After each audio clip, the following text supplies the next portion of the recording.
Hey everyone, Dr. Frunke here with another interesting knife comparison for you.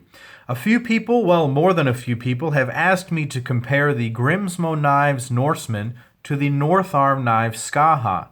Now why, do you ask, is someone comparing a $925 custom titanium frame lock to a $180 G10 S35 VN production knife? Why is somebody doing this? Well, there are some good reasons. Both of these companies have somewhat similar origin stories in the sense that they're both Canadian manufacturers, small shop, two people coming together, buying a CNC machine and producing high quality knives with very good tolerances, very good fit and finish, and some other similar overall features.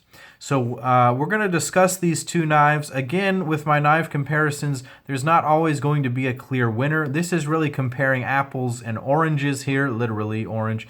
So I don't want to say that there's going to be a winner here, but a lot of people talk about these knives in the same sentence for various reasons, and I wanted to explore that and maybe figure out why, and then talk about why these features make these knives so special. Okay, so let's go ahead and start with the Grimsmo Knives Norseman. This is from John and Eric Grimsmo, the Grimsmo brothers.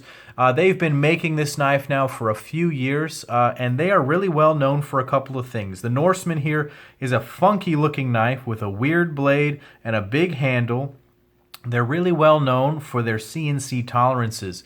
The Grimsmo brothers really introduced the concept of a high value, sort of limited production, low volume producer CNC knife that could be made to very exacting tolerances with some very interesting designs. And so they became very popular.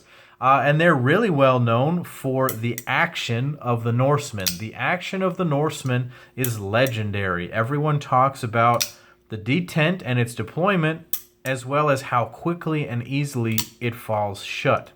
I wanted to discuss this a little bit from my experience here. The detent is excellent. It's extremely crisp. The knife flies out of the handle. It's very hard to misfire it.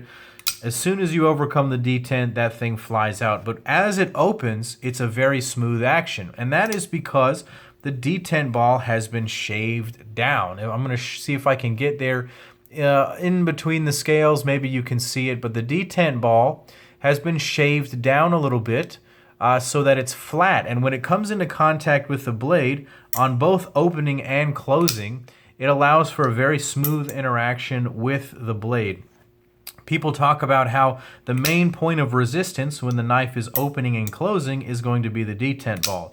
So if you shave it flat, you're going to get a nice sort of action. Now, the Skaha, I should say the North Arm guys, the John and Mike Goodmanson, I think are their names, are father and son. They've also done the same thing with their detent ball. They've shaved it flat. And what that has provided on this $180 knife is a similarly crisp detent and then a very remarkably smooth drop shut action. Now, I should say that the action on the Norseman is going to be better always, and that mostly has to do with the fact that the Norseman has a gigantic blade with a ton of weight at the tip of it so that it likes to fall shut around that radius around the pivot. This North Arm knife Skaha has a very thin blade.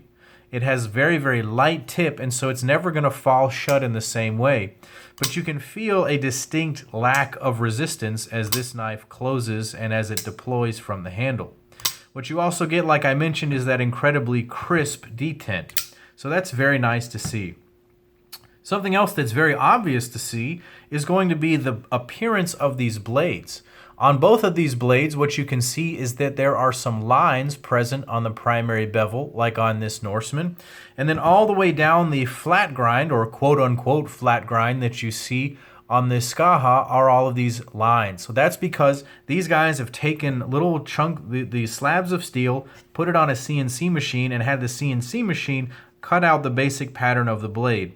Now, the North Arm knives, guys, basically the entire blade except the edge is done on the CNC. I think that the Grimsmo brothers add a little bit more. They've crowned the spine here. and done a little bit of a stone wash here and then a polish. On the Rask model that the Grimsmo brothers do, they don't have these milling lines. They've taken that off in the sort of post-processing, I'll call it. But what that does is just show you their technique. And so their techniques are obviously quite similar. Now, the gaps here on the Grimsmo brothers knife are much less pronounced. You can certainly feel them. You can even hear them. I'm going to cut myself. You can even hear them here on the North Arm knife Skaha. So a little bit more pronounced there. But it is interesting to see that as a technique used to carve out the blade.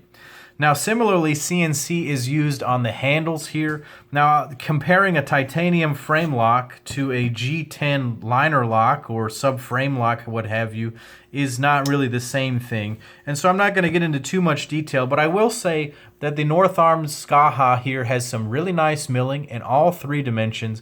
It's well contoured. It's got a contour in this plane. It's got a contour in that plane. It wraps all the way around. It's very comfortable in the hand. And I'm super impressed with the amount that they're able to offer on such an inexpensive knife. So that's basically the comparison that I wanted to do. I'll keep it short and sweet. As to why these two knives are often compared, the Norseman will never be rivaled in terms of that action. Maybe another knife from them will do it.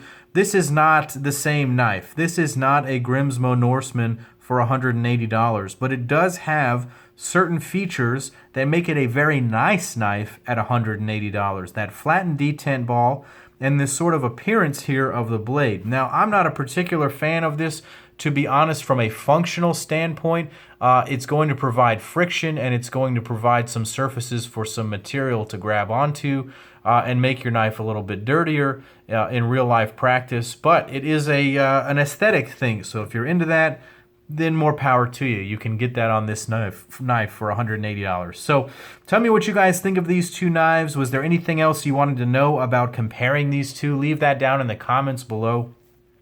Go ahead and check out North Arm Knives and the Grimsmo brothers for the products that they make. Go ahead and check me out on Instagram at Dr. Frunky. Click like and subscribe to my YouTube channel here. And as always, guys, this is Dr. Frunky saying take care.